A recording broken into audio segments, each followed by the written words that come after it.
welcome to IIT Mumbai and for this talk from Vitalik.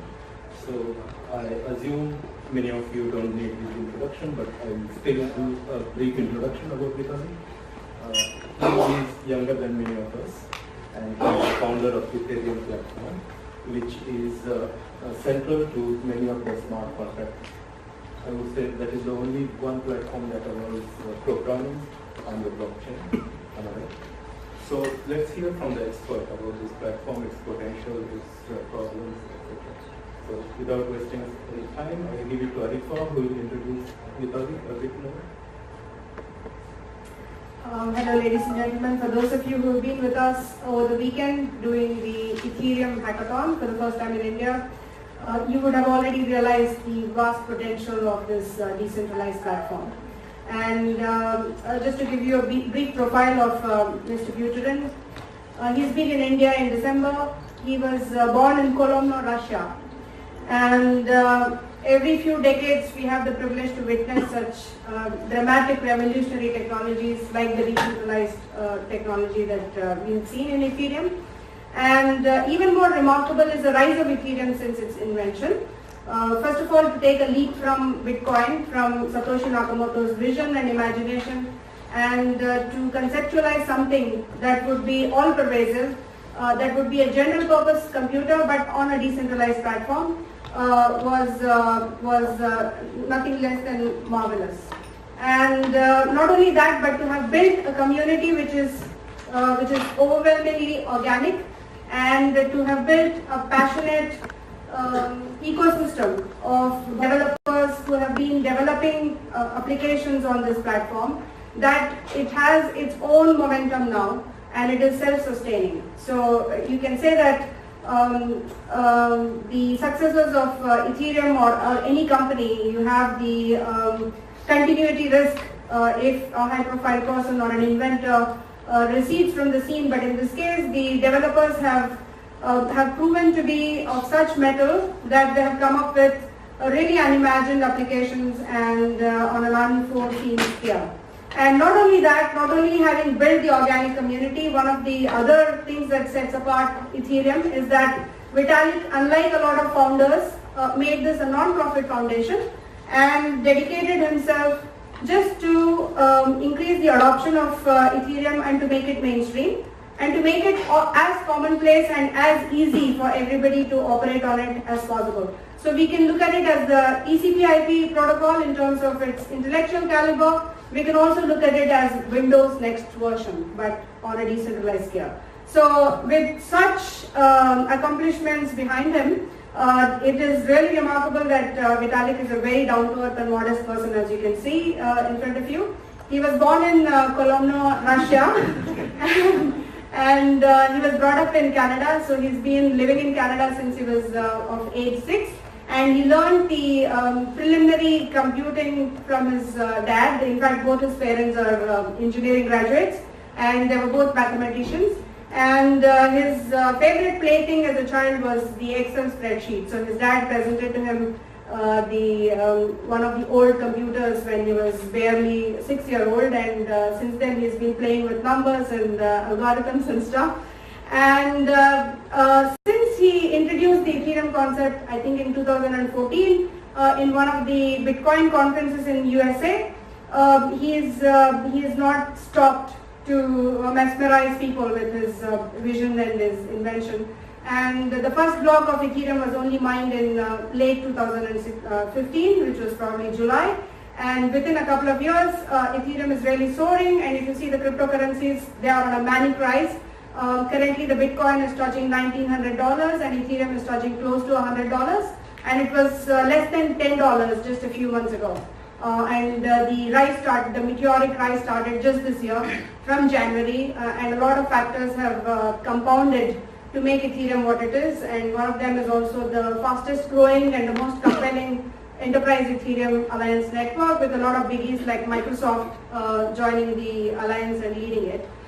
So currently Ethereum's market cap is close to a $10 billion, and I remember Vitalik talking at IIT Madras saying Ethereum's valuation is anywhere between 1 and 3 billion. So within a few months, it is now $10 billion, and the cryptocurrencies market itself is like $15 billion.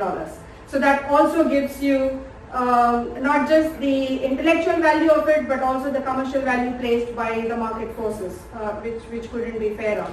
So with that, I hand over to Vitalik to enlighten us on the cryptocurrencies and his vision for Ethereum and the protocol and what challenges he's been facing in development of distributed ledger technology and as a chief scientist of the Ethereum Foundation. Thank you, Vitalik, for being with us. All right, thank you, everyone. So unfortunately, because of a combination of that, myself not having HDMI and my internet totally not working, I might not have slides right now, but that's okay, because I can just talk. So I guess I will, I do not have that one. So I'll probably start this off by going back to the start.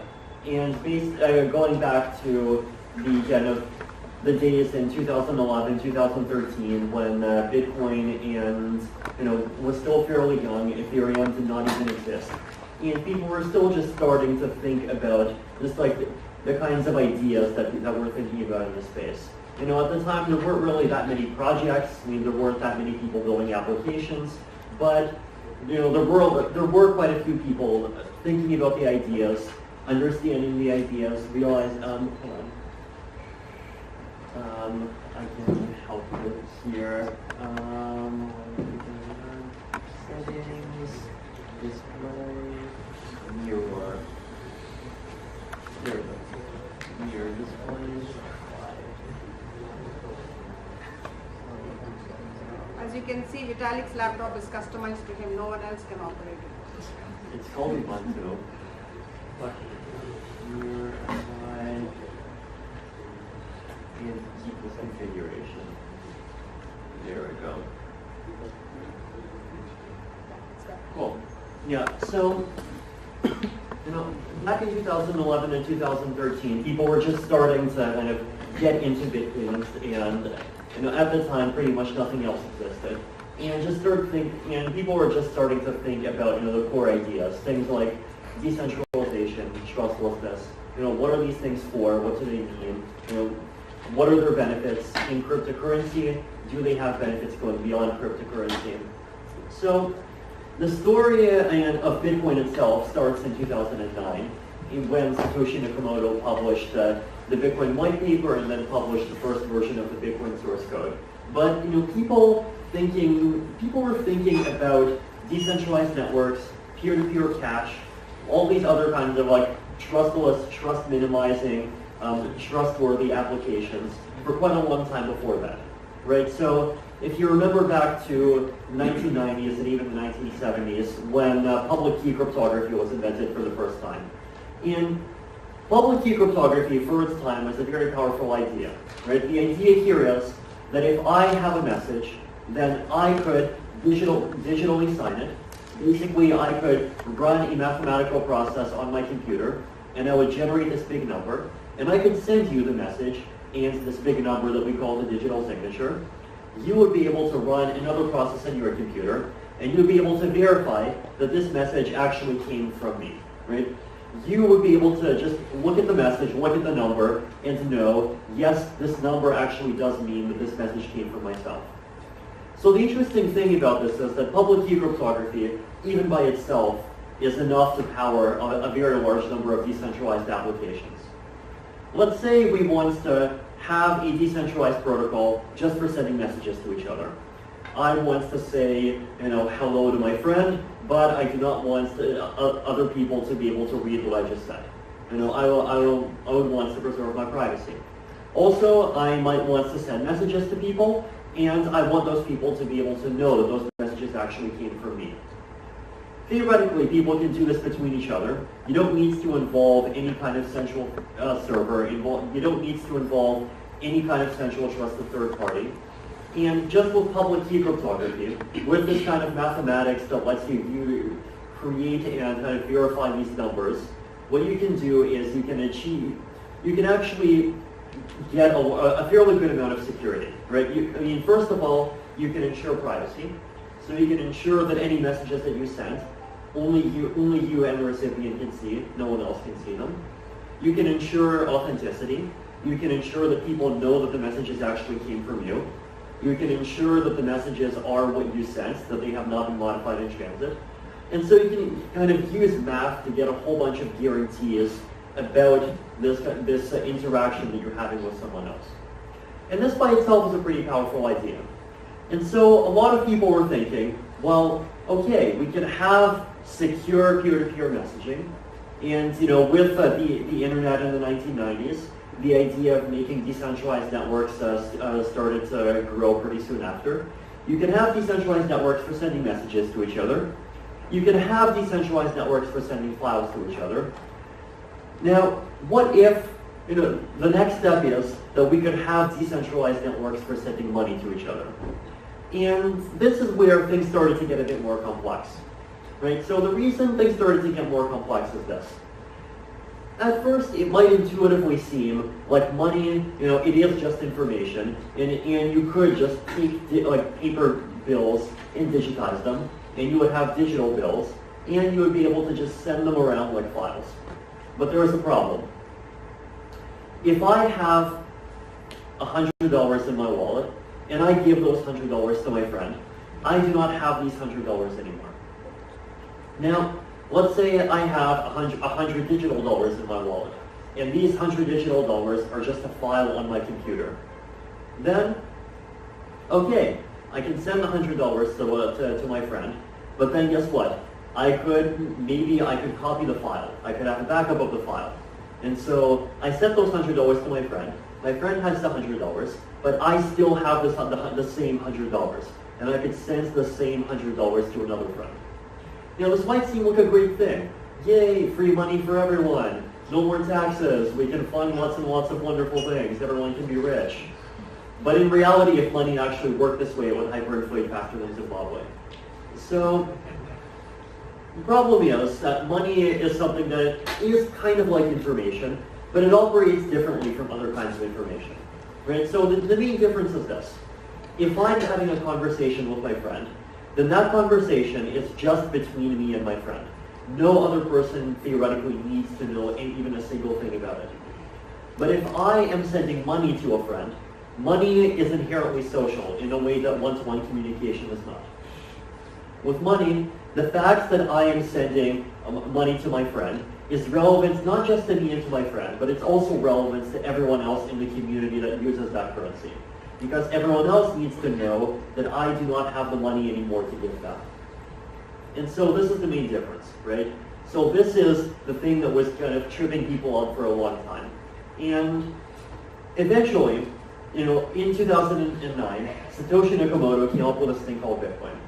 And why is Bitcoin interesting, right? So the interesting thing is that finally, after 30 years of various attempts of trying at this problem, we finally have a solution for how do we make a peer-to-peer decentralized digital currency.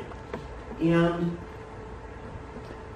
so, there's a lot of people have different opinions about what the solution is. Some people say that the main kind of secret ingredient is proof of work. Some people say that the main secret ingredient is the idea of decentralized network. Now, I would say a decentralized network is a tool, and proof of work is a tool, but they're really only one particular way to implement a much more powerful and general tool. And the much more powerful and general tool that I'm talking about is cryptoeconomics. Now, what do I mean by this? Well, basically, cryptoeconomics is the use of cryptography and economic incentives in order to maintain information security objectives.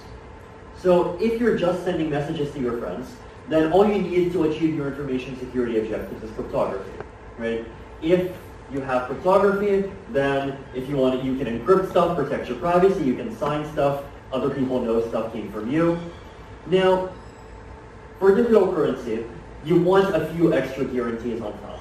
Yes, you want people to know that if a transaction was sent, that who the transaction was actually sent from. Yes, you do not want it to be possible to impersonate other people and take their money, but you also want a few other things. So here's one example of what makes this problem harder. So let's say I have the $100, and these are 100 digital dollars, and I issue 2 transactions. One of those transactions sends those $100 to one friend. Another transaction sends the same $100 to another friend. Now, clearly, in isolation, either one of those 2 transactions is okay. In isolation, the transaction sending the $100 to my first friend is totally fine and it should be accepted. Or the transaction sending $100 to my second friend is totally okay and should be accepted. But if I send both at the same time, then the network should only agree on one of them and throw out the other. And everyone has to agree on which one gets accepted and which one gets thrown out. So this is one of the kind of extra guarantees that you want to have. Now the other interesting thing about a currency is you want to have guarantees not just about what happened in the past, but you want guarantees to hold into the future. So for example, let's say the network has some process for agreeing that one transaction is passed, got accepted, and that another transaction did not. One property that you want is that you do not want the network to change its mind, right? You do not want the network to accept one transaction and then say, no, maybe I'm going to accept this one instead. No, maybe I'm going to accept this one instead, right? You don't want your money to be able to go back in time. So here, we can start talking about using, hold on. Thank you, that's the slide. We can talk about using cryptography in order to kind of secure and maintain guarantees about messages that happened in the past, and economics as an incentive mechanism to encourage properties to continue to hold into the future. So, in the case of next. So, what kinds of properties do we want to have, right? So, in the case of Bitcoin, you have this data structure called a blockchain. So people send, anytime he wants to do something, whether you're sending money in Bitcoin, whether you are sending a transaction in Ethereum to register a domain name, to participate in a contract, to open a payment channel, anything that someone wants to do in a blockchain is a transaction. And these transactions are cryptographically signed, so you know who sent them. But then you want the network to agree on what the order of these transactions is. And so these transactions get grouped into blocks, right? You have these nodes in the network that package up these transactions into blocks. And each block points to some previous block. And so you have this kind of chain of blocks that's supposed to keep on growing and growing. Hence why it's called a blockchain.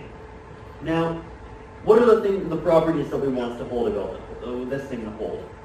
One of them is we want the chain to keep growing, right? We want new blocks to get generated, and we want blocks to get generated at the end of the chain.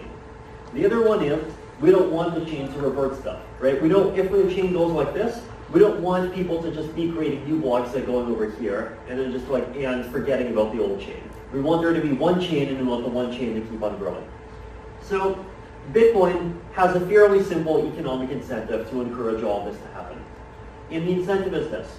Blocks get created by a special class of user that we call miners, and anyone can become a miner basically by buying a special kind of computer and plugging it in and basically burning a bunch of electricity. And miners have this kind of incentive. If a miner manages to generate a block, and if this block is part of the main chain, so if this block becomes accepted as part of the history, then you get a reward of 12.5 Bitcoins. If you do not mine, you get nothing. If you create a block, but the block is not part of the history, then you do not get a reward, and you actually kind of get penalized in some sense because you burned a bunch of electricity, wasted money for it, and you got nothing for it. And so what you have is, basically this mechanism where if you as a participant in the network contribute to the network kind of acting in a way that's nice, you get money. And if you contribute to the network acting in a way that's less nice, you lose money. And so this is kind of a very simple application of how cryptoeconomics can work in kind of building these kinds of systems and encouraging them to have certain properties. Now this is philosophically very interesting, right? Because it's this weird kind of recursive game where you have a system, and that system, as part of its own rules, defines a set of economic incentives, and those economic incentives are the incentives that create this kind of network, this ecosystem of users that maintains the network's ongoing existence, right? So the system itself creates and maintains and implements the incentives required for its own self-perpetuation. And this is a philosophically pretty interesting and powerful idea, right? And you can kind of see how it's difficult to fully wrap your head around, at least at first. So this happened. Then, at first people were very excited, 2011, 2012, around just using this as a digital currency. You have this blockchain, and you can use this blockchain to keep track of the order of the transactions, and to kind of get everyone to agree on this database of who has how many coins at some point in time. And people started thinking, well, what if you could use this for other applications? So in 2010, there was a project that was invented called Namecoin. And the idea behind Namecoin was to use exactly the same kind of technology for a distributed domain name system. So basically, instead of being registering domains through these kind of networks that hook into centralized servers, you would just have the whole thing run on a blockchain. The processes would all be transparent. So, you would not be able to interfere with the system or shut it down. It would be completely open and fair. And there were a lot of at least a few people that were interested in this. Now, Namecoin, the specific projects, did not end up going very far, although the idea of running like domain name registries and kind of name registries in general on the blockchain is one that I think is proving more and more powerful as time goes on. And there's at least like 5 different registries on different blockchains that are kind of existing and being substantially used right now. So that was the second application. Then 2012 started going even further. There was a project called Colored Coins. And the idea behind Colored Coins is, well, okay, you have one digital asset called Bitcoin, and this is a kind of native digital asset. It's an asset whose only existence is defined inside of the protocol itself. And so the only reason why it has value is because of the properties that the protocol gives it. But what if you could use the protocol also to represent the ownership of other kinds of assets? So what if some company, some bank could, let's say, keep 100 kilograms of gold in some vault and issue 100 kilograms of digital gold. And each gram of digital gold would be a token that lives on the blockchain. And this token, and the company would then guarantee that this token is redeemable by 1 ounce of actual gold, or by 1 gram of actual gold. And so if you have digital gold, then if you really wanted to, you could kind of reclaim the gold that it's backed by. Now, the idea here would be that, this would allow people to kind of much more easily save in gold, and they would not need to kind of deal with the physical security of having like actual gold in there that they have to store. They could just deal with it, like securing a cryptographic key, and it would be kind of instantly tradable, instantly buyable, sellable, and accessible. So this is the next thing that people got interested in.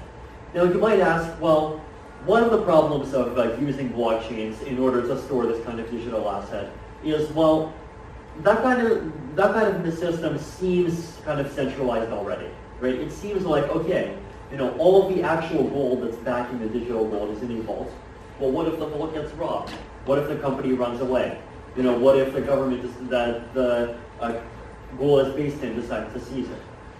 And so, that's definitely a problem. But I would say blockchains definitely do add value. Because here, if you use a blockchain to maintain the database of who has how much gold, here are some things that the operator of the system can't do anymore.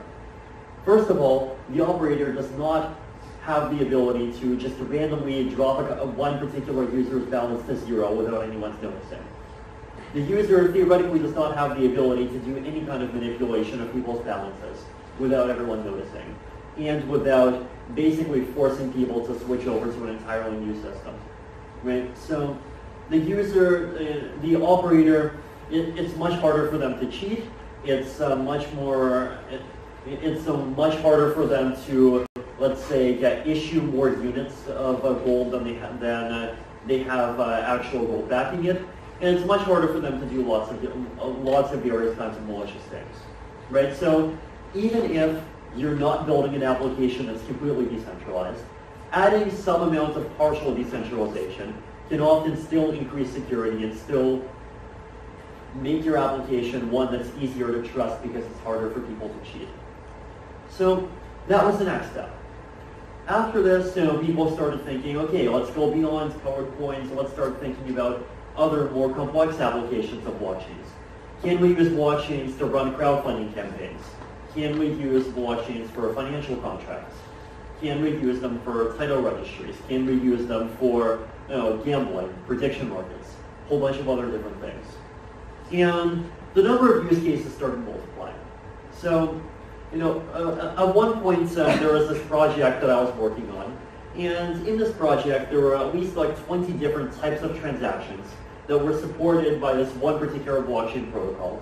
And what they basically did is they said, okay, we'll have a bunch of guys come together in a room, and we'll brainstorm for an hour, what are the different things that people might want to do on a blockchain. Here's a list of 20 applications. For each application, let us make one type of transaction. If you send a transaction and the first byte is a 0, then it represents moving money around. If the first byte is a 1, it represents entering a financial contract. If the first byte is a 2, it represents closing a financial contract, and so on and so forth. And so now you have blockchain protocols that are a bit more general than just supporting one application. You go up from supporting one application to supporting 20 applications. You go from a pocket calculator to a Swiss Army knife. But then, eventually you start to realize even this is not general enough, right? The problem is, okay, you create a blockchain protocol, and this protocol supports 20 different types of application. Great. Well, 1 week later, some teenager in Finland comes up with a 21st type of application. And now, you have to redesign the entire protocol again. And so, seeing this actually happen basically is where the idea for Ethereum came from. So I was working on one of these protocols, and I started realizing, oh wait, the use cases are multiplying. And so I thought, well, instead of adding new transaction types, instead of adding, yet another 7 different types of transactions to handle 7 different applications, how about taking some of the existing transaction types and making them more general? How about going from, just binary options contracts to options contracts that are defined by a mathematical formula? How about going from 2-party agreements to n-party agreements?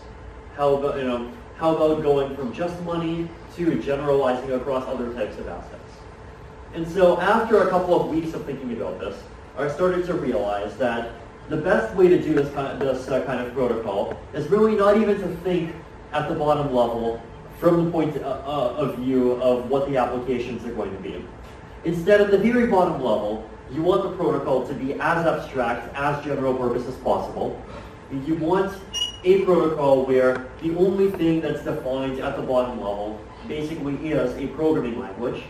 And then whatever you would want to build on top, whatever application you would want to build, you would write the rules of that application as a piece of code, upload the code to the blockchain, and if you wanted to interact with the application, you would send a transaction, and the transaction would say, this is the chunk of code I want to interact with.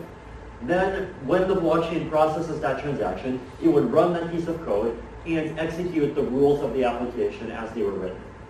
So, this was the basic idea, right? You could, instead of having a blockchain designed for one application, or even a blockchain designed for 20 applications, you could have a blockchain that's designed to be able, that can theoretically support any application as long as that application's logic can be written in a piece of program code. So that's where kind of the vision started, right? And that's where things started to get more interesting. So at the start, when I first came up with the idea for Ethereum, I was only thinking about a fairly small set of applications in mind, most of them having to do with finance because most people in what was then still called the Bitcoin space were thinking about finance. But then over time, I started realizing that people were coming into this community, and the kinds of things that they were building, which I had never even thought of myself. Right? People were designing, things like decentralized file storage systems, decentralized computing systems, DAOs, decentralized identity management systems, reputation systems, all these different things that I had not even imagined this platform would be used for. And that's the power of making things that are general purpose, right? You make things that are capable of supporting things that you would not, at the time that you were creating the protocol, would not even be able to imagine, right? So, just like when you build a computer, when companies build computers, the computer contains a built-in operating system, and this operating system can run a really huge bunch of programs. Anyone can run a program for it, and a computer that was built 10 years ago can, in many cases, execute programs that are written today. And these programs will do things that the developers of the computer 10 years ago would not even have imagined. So that's the kind of spirit that I thought that it would make sense to bring into the blockchain world. So fast forward a bit more. 1.5 years, mid-all 2015, Ethereum launched. Keep going from there. Since then, we've passed through a number of technical improvements. On Homestead, 6 months after launch, then there was a release called Spurious Dragon in October. Right now, we're moving toward Metropolis, which is the third one after launch. And there's also an increasing number of people building lots of different interesting things on top of Ethereum, right? And you see a whole bunch of applications, pretty much all the way along the spectrum, ranging from various financial applications, decentralized exchanges, financial derivatives exchanges, digital assets, price-stable cryptocurrencies, to completely non-financial applications, anti-counterfeiting, identity management, to things that are all the way in between, and also ranging from things that are very simple, like either just currencies or like rock, paper, scissors on the blockchain, going all the way up to very complicated DAOs. You would see projects that are fully decentralized. You would see projects that are hybrid. You would see projects that have different elements of centralization in them. You would see projects that are public. You would see projects that are permissioned. And you see projects that are being developed entirely by just individual developers, some by startups, some by banks, some by startups in collaboration with banks, some by governments, some by startups in collaboration with governments. And so, in the Ethereum space and the blockchain application space in general is actually getting extremely diverse at this point. And to be fair, that's something that should be happening with any industry that's going the right way, right? I mean, if you look at, the computer programming space, like that's something that's so diverse today, we don't even think of it as being a space, right? Or, I imagine to a lot of people, computer programming is just as natural an activity as like picking up a spoon. How many people here pick up their keyboard more often than a spoon? Yeah, see? So, basically, look, there's a lot of ways that you know whether or not something is going mainstream. And, if it's being used in a whole bunch of ways and people are just starting to talk about it, like, not just like it's this fancy, crazy new idea, but also like it's just like a boring thing that people are supposed to have already heard of, then you're getting somewhere. So, I would say we really are getting somewhere, right? So, what is the point of all this, right? So, what interesting things have we accomplished? What interesting things are we trying to accomplish? What interesting things could we accomplish? What is the point of making things? Yes, back.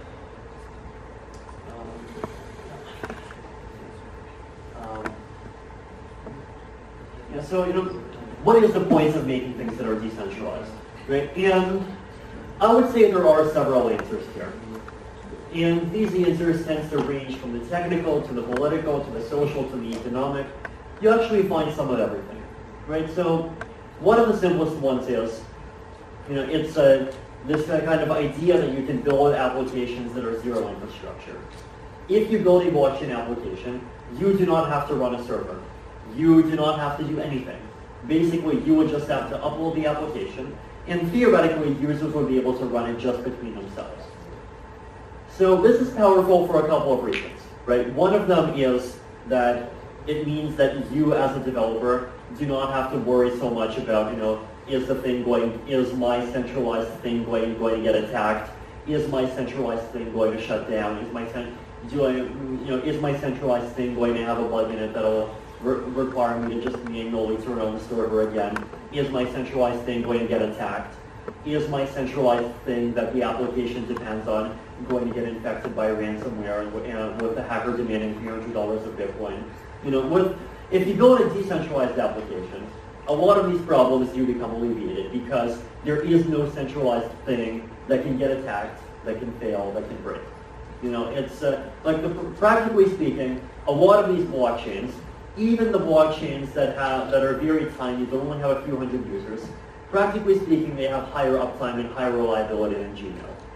So, that is what decentralization gives you. So that's the first thing. High security.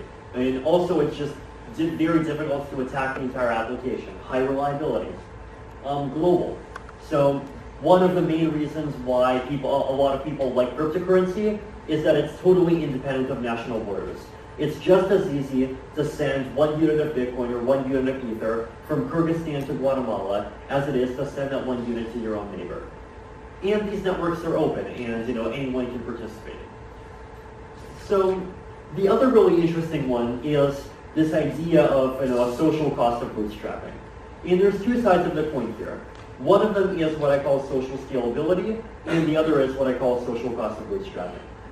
So here's the problem with the social cost of bootstrapping. If you, in general, as an entrepreneur, build some new application, one of your challenges is you have to convince people to use it. One of the challenges of convincing people to use it is you have to convince people to trust it. How are people going to trust it, right? So how many people here, if they saw some random guy on the street creating Papa Joe's financial derivatives market, would be willing to throw their money into this Papa Joe's financial derivatives market? Very few. Now let's suppose that Papa Joe's financial derivatives market was a smart contract, was a program that ran on top of a blockchain, and that came attached with mathematical proofs showing that either the whole thing functioned according to certain rules or you get your money back. How many people now would be more willing to put some money into Papa Joe's financial derivatives market? There we go, right? So, that's what I mean by social cost of bootstrapping. Basically, the idea is that we can replace social costs of gaining trust. So things like gaining reputations, things like convincing centralized authorities that you are respectable, things like wearing expensive suits, things like making big fancy buildings, with technological costs of trust. And the nice thing about technological costs of trust is that social costs of trust tends to go up year after year after year. In the 19th century, one of the main reasons that banks would build these big, impressive buildings is that they wanted to convince people that they are a sturdy, reliable institution. They are not just going to go bankrupt the next year. And these days it's more subtle, but you can see a lot of that behavior pretty much everywhere. And the thing with technological cost of trust, though, is that technology becomes twice as efficient every 2 years, year after year after year.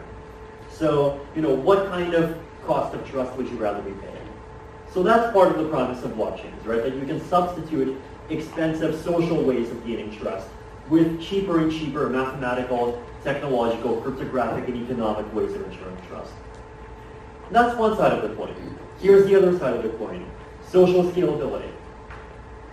So let's say you wanted to build an application where that application is just meant for people that are inside of that one village. Chances are they can find people inside of that one village that are trusted by almost everybody. Like there might be some, friendly village elders that are just like respected and loved by just about everyone. People might like the mayor, people might like the sheriff. I mean, there might be this like respected wise men. There might be some company that everyone trusts. Now expand from a village going to a country. People might still trust the government. People might still trust a few large companies. But, it becomes harder. Now let's imagine building an application that's designed for people across the entire world to cooperate. So then the problem is, are there really even any single sources of trust that are trusted by absolutely everyone? If we're going to build an application for the entire world, who's going to run it? How many people here would trust Google to run it? How many people? Some. How many people here would trust the government of Kyrgyzstan to run it? How many people here think the government of Kyrgyzstan would trust Google to run it? Now, here's a different question. How many people here trust that people in Kyrgyzstan like money? How many people here trust that cryptographic hash algorithms work in North Korea?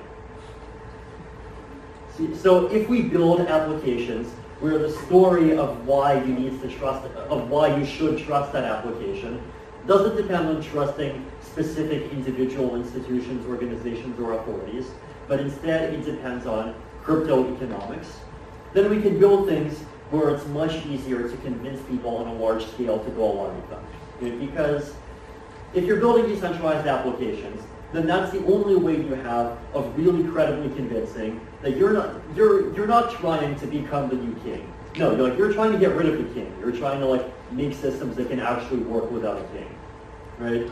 You can actually convince people that you're actually building a thing that's designed to let everyone collaborate with each other and not designed for you to find some way to mooch off of it at the center. Now, going back to social costs of bootstrapping, let's even assume that everyone is a nice guy. Well, here is another social cost of bootstrapping that's hard to ignore. If somebody creates, let's say, Papa Joe's notary, and then, okay, let's assume that Papa Joe is honest. Here's the problem. What if Papa Joe's notary service shuts down? So what if someone builds an application which is dependent on Papa Joe's notary, then Papa Joe's notary shuts down, then someone tries to verify something that Papa Joe's notary did, and now this service is shut down, and so no one can access it anymore, no one can interact with it anymore. That's a problem, right? If a service shuts down, and then people who depended on the service are going to encounter some inconveniences. So instead, what if you build a decentralized notary? Then, okay, maybe there might still be some need for Papa Joe to be some kind of service provider as part of this decentralized application. But then, first of all, if one particular service provider ends up shutting down, another one can take his place. The second thing is, if one service provider shuts down and nobody takes his place, the records on the blockchain are still there. You can still use the records on the blockchain to figure out what happened. You can still use the records on the blockchain to migrate to some new application that somebody else builds later. You can still use the records on the blockchain to convince a court of who did what in what order. And so, that's actually a big benefit, and it helps people a lot. So that's another example of one way that reducing the social costs of bootstrapping is a good thing. So these are all just some examples of benefits, and I would say the kinds of blockchain applications that generally make the most sense are applications that, at least in some sense, are about coordination, right? So they are applications that ultimately are about solving problems that say, here are a few hundred different people, groups of people, protocols, in institutions, companies, governments, whatever, around the world. Right now, those groups are not interoperating, and they might not be interoperating either because of various kinds of trust problems, or because of various standards and compatibility, or for various other reasons. And can we build a decentralized thing that can get people who are not interacting to interact over an open protocol. And so this is actually one category of blockchain application that seems to be working fairly well across many industries, whether it's finance, whether it's identity, whether it's a whole bunch of different categories. Another example of an area where blockchain applications can work well is providing very cheap infrastructure to people where traditional institutions are not willing to provide infrastructure because it's not worth it for them. One simple example, banking. There's a whole bunch of people where traditional institutions don't want to give them bank accounts. Not because they're evil, not because they're malevolent, but just because, well, there's no money in it for them. And so with blockchains, what you can do is you can create these extremely cheap, extremely kind of low-cost, reliable, global forms of infrastructure that can be used by pretty much anyone with a computer and the internet. And for the computers and the internet are actually becoming a lower and lower bar with every passing year. Right? Computers are getting twice as cheap every 2 years, and the internet is only becoming more and more pervasive. So if there's one kind of common infrastructure you're willing to rely on, it might as well be that. Or going beyond money. We can even talk about things like insurance. Right? Insurance doesn't have to be something that's provided by a company as a product. It could be something where people organize into pools and provide insurance to each other. We can even talk about things like identities.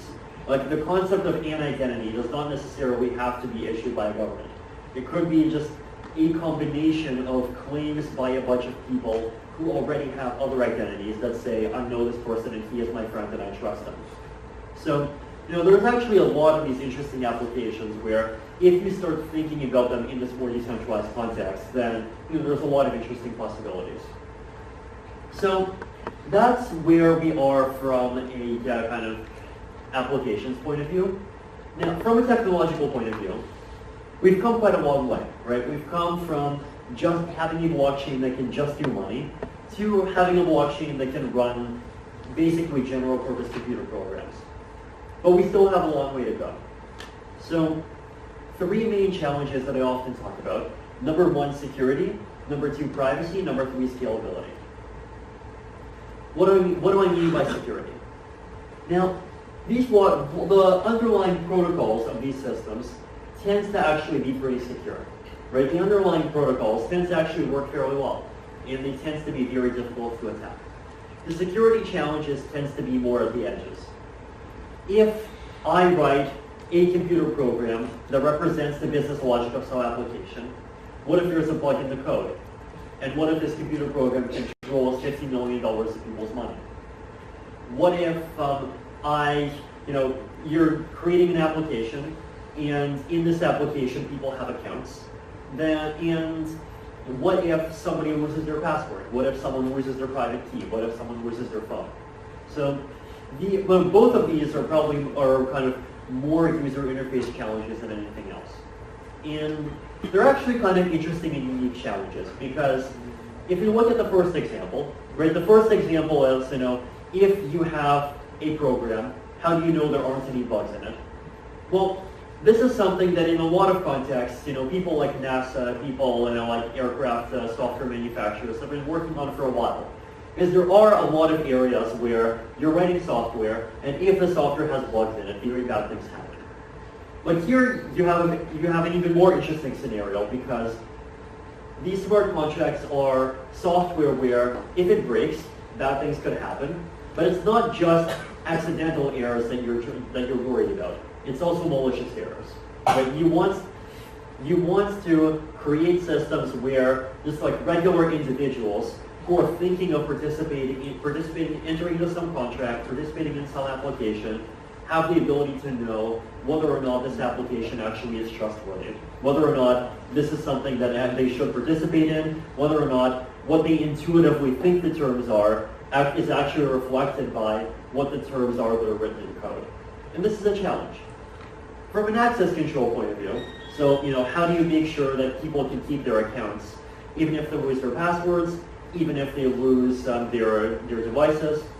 Basically, the main challenge is that you want to do this without reintroducing some central point of control that can just give everyone their accounts back. Because once you do that, then you've just brought back a single central point of failure and a single central point of thing that can get attacked. So this is a challenge. Privacy. So one of the properties of blockchains, for better and for worse, is that all the data on a blockchain is public. Right? Everyone can see everything that is on a blockchain. Problem is, for a lot of applications, people want privacy. Right? People do not want the entire details of their financial history, what applications they participate in, what they do, to be visible to everyone. There are a bunch of solutions, and they range from kind of low-tech solutions to high-tech solutions.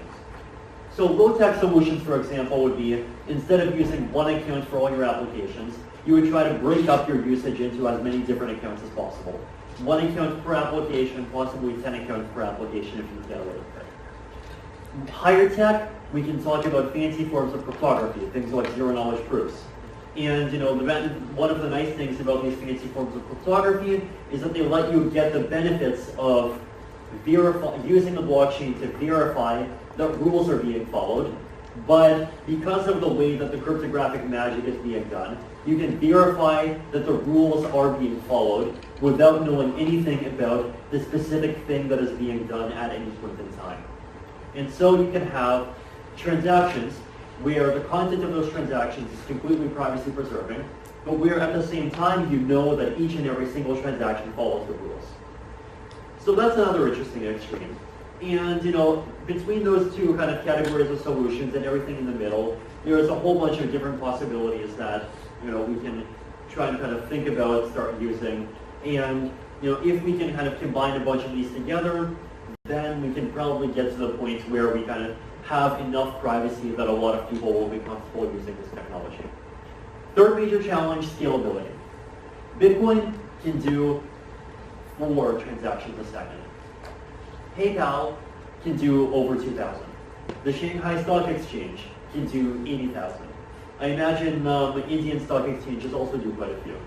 So IoT, probably, it's expected to hit 25 billion devices by like 2020 or 2025. I even forget these days. That's going to be even more than 80,000 transactions a second.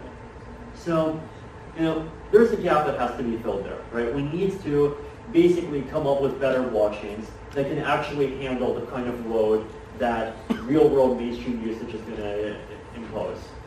And this is a challenge. And, all of these problems are things that we all, both in terms of we as kind of core protocol developers of the underlying blockchains, and as application developers of people that build things on top of these blockchains, and people in the community all need to think about, and should kind of should be kind of working together to try to solve. And hopefully in the next few years we'll keep on solving them and keep on pushing technology to the point where it can kind of support the next level of really interesting things. Thank you.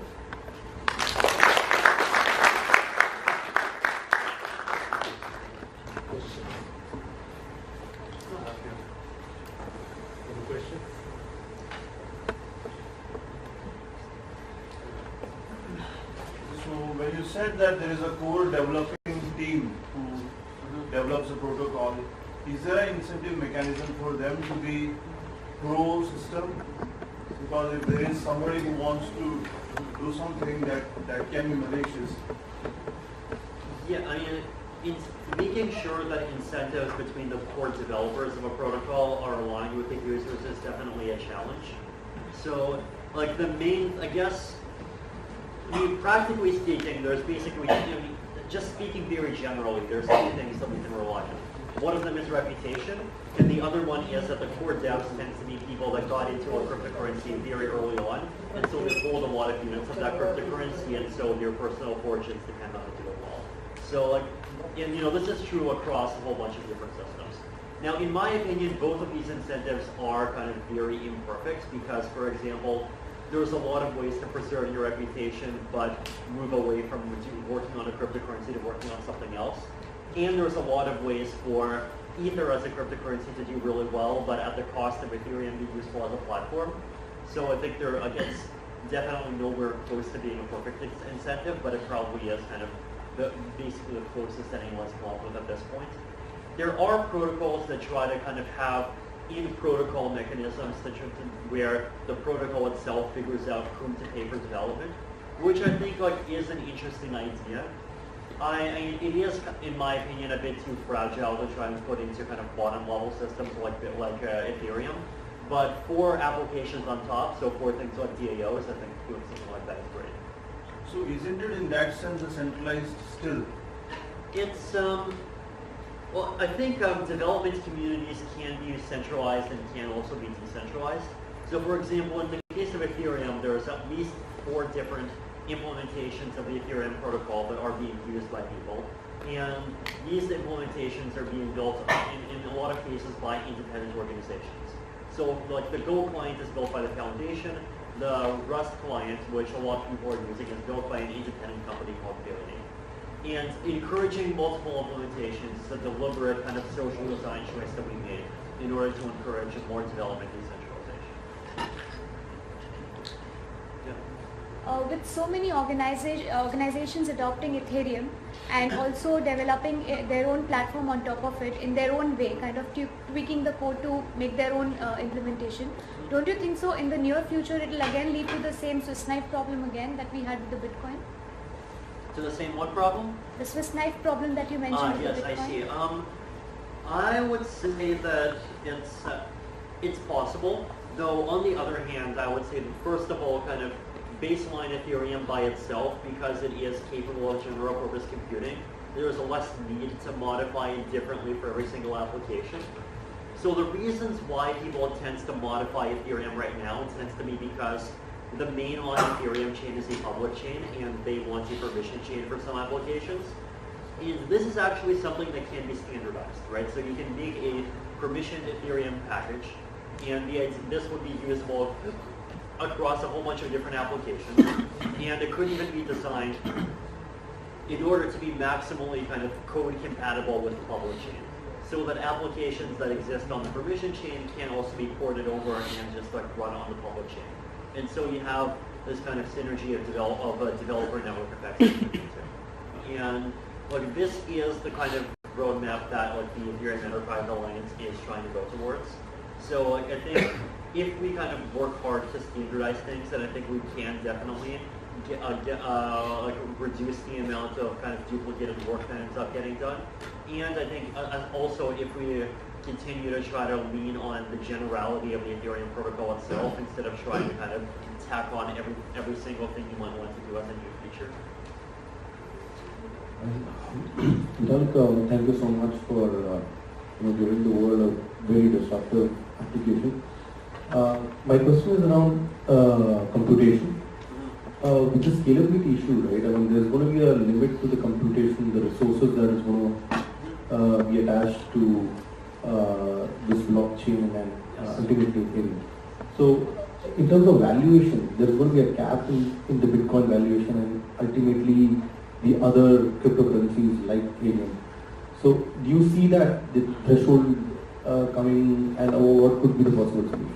Yeah, so I have in several contexts online brought up the idea of what I call a kind of cryptocurrency congestion anti-network effect, where I basically say that blockchains, at least blockchains as they are today, are kind of like cities. Where if a blockchain is too small, it's like a small town and it's boring, nobody lives there, you don't really want to go there, and all the interesting and fun people just leave and go to the big cities. But then if a city gets too big, then you have a whole bunch of traffic and it becomes really expensive to live there. And so in practice, you don't see one city ruling them all, you see this kind of distribution going from small to big depending on what people like and what their preferences are. This is true now. Now, in my opinion, one of my main projects is that I'm working on blockchain sharding, which is the idea that you can have blockchains where the total capacity of a blockchain is much larger than the processing capacity of any single computer. And you do this basically by implementing a protocol where every single node only processes a small portion of all the transactions on a blockchain. And my view is that if we can design sharded blockchains and make sharded blockchains secure, then these congestion network effects can be mitigated to a large extent, basically because these systems will be able to scale to much higher volumes. Now, I do think that there are going to be trade-offs on the margin at kind of very high levels. So for example, there is an inherent trade-off between the decentralization of a system and the ability of a system to, for example, finalize a transaction in 3 seconds. Right? So like finalizing a transaction in 3 seconds is something a permission chain can do, but a public chain can definitely not do without incurring very serious risks of just being economically centralized into one actor. And so this is one example of a kind of trade-off where I could see, for example, some chains being kind of bigger and more open and more decentralized at the cost of being a bit slower, along with this kind of array of like smaller side chains. Some of them open, some of them permission, where they would have higher performance at the cost of more centralization, and you'd be able to kind of fairly easily just go between them depending on what your preferences are for each application. So I could see something like that happening. So a lot of businesses today rely on there being lack of transparency and a central authority. But in a lot of cases, that's a good thing in the way that, for example, if my bank charges a commission on any transaction I make, that's the reason why the bank exists in the first place. Right.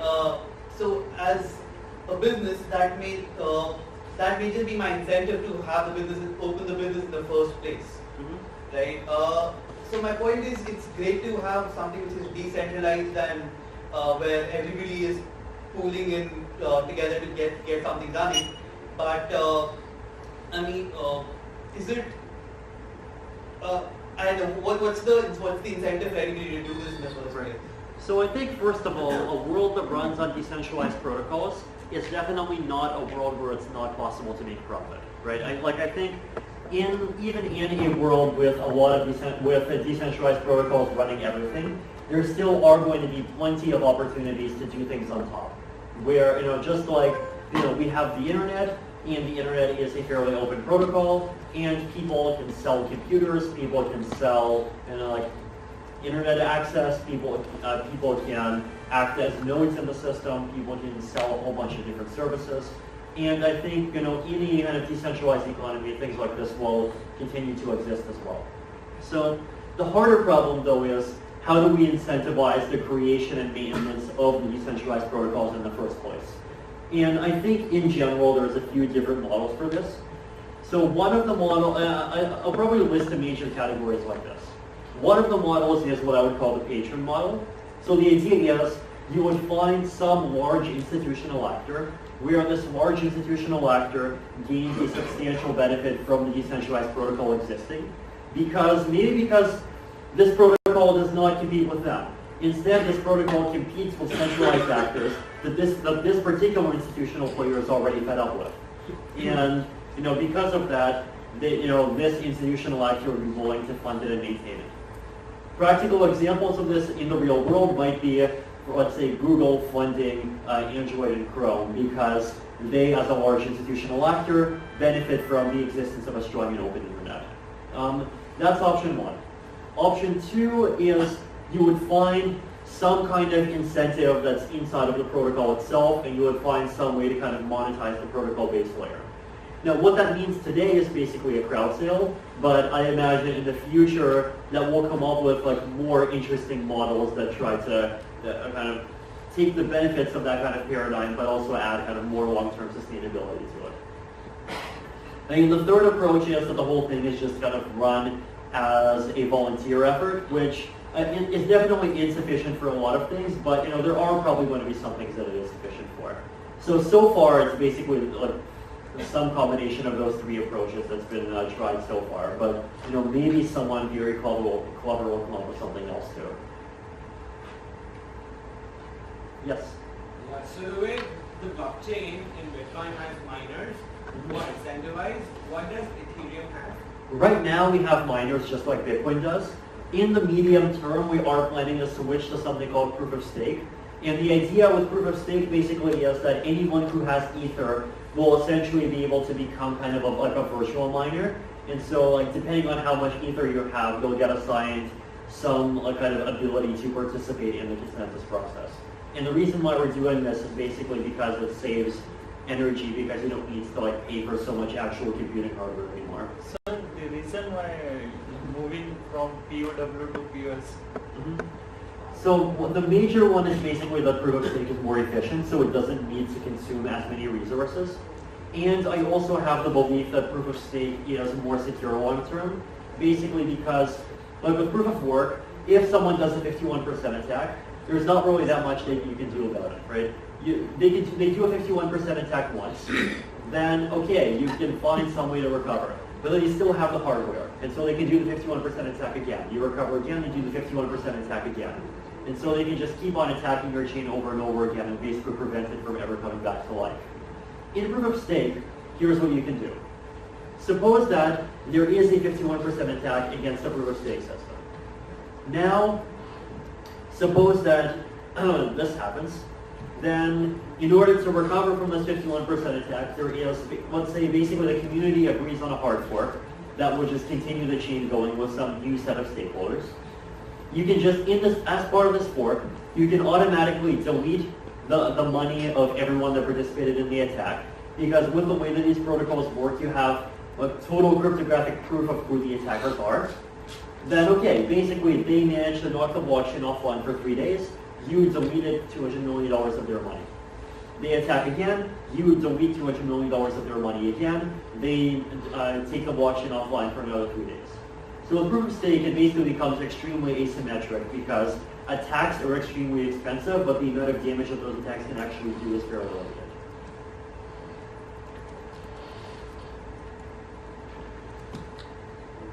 Excuse me. Yes. So, talking about proof of work and proof of stake, so last year there was a problem with the, right, and that was due to the programming error. So, but the classical Bitcoin blockchain did not face any such problem. So, by introducing this programming language or this smart contract thing, are we a bit vulnerable? The exposure is a bit more? I would say, so first of all, the flaw in the DAO was just a flaw in the DAO, right? It did not affect other Ethereum applications. So that's important because with Ethereum, if you do complex things on Ethereum, yes, you are incurring more risk, but if you're doing simpler things on Ethereum, then you're not incurring that much of the risk. And so like, it's not so much about imposing the risk on everyone as it is giving people more options. And yes, platforms that give people more options are going to give people the ability to do dangerous things, and they are going to give people the ability to walk off a metaphorical cliff. And you know, that's just part of what it means to empower people. And so, I think in general, like practically speaking, it is important that that while there aren't the tools to do complex things safely, that we don't encourage people to do those complex things with and in a way that puts too much resources at stake in case they fail. And over time, as we get better and better at doing the complex things, then eventually the infrastructure will improve to the point that we will be capable of safely doing all of them. And I think we are already starting to get there. Like we already are starting to have things like formal verification, and in 2 or 3 years that's going to become even easier. I mean, we're starting to have much more solid programming languages, and I think it's only going to improve from here. So that will be an extension to Solidity, or? Yeah, I mean, it's extension to Solidity seems likely. So, thank you, Vitalik. And one more thing, any thoughts on electronic voting and blockchain? I mean, electronic voting, I think, is, first of all, it's potentially very powerful if you can do it right. But at the same time, there are definitely large security challenges in doing it right. I personally don't necessarily think that blockchains are the best tool to do electronic voting, basically because, well, it depends on what kind of electronic voting, but if we're talking about voting for things like national elections, then some of the key properties that you want are things like, the votes need to be anonymous, and you have this property that's called coercion resistance, which basically means you should not be able to prove who you voted for even if you want to prove it. Basically, the reasoning is that if you can prove who you voted to, then you can just bribe people to vote for some particular person.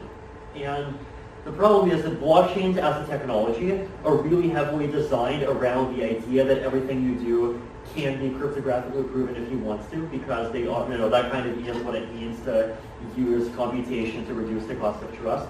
But unfortunately, that's not really a good fit for the specific needs of an electronic voting system. But I do think there are other very powerful cryptographic technologies that can help. Thank you. One question.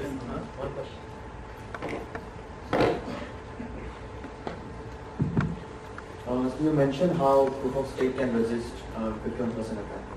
But I feel that once 51% attack happens on the Ethereum, the second one might be cheaper because then the price of Ether will really go down.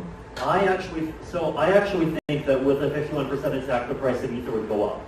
And the reason is this. So here are the consequences of a 51% attack on proof of stake.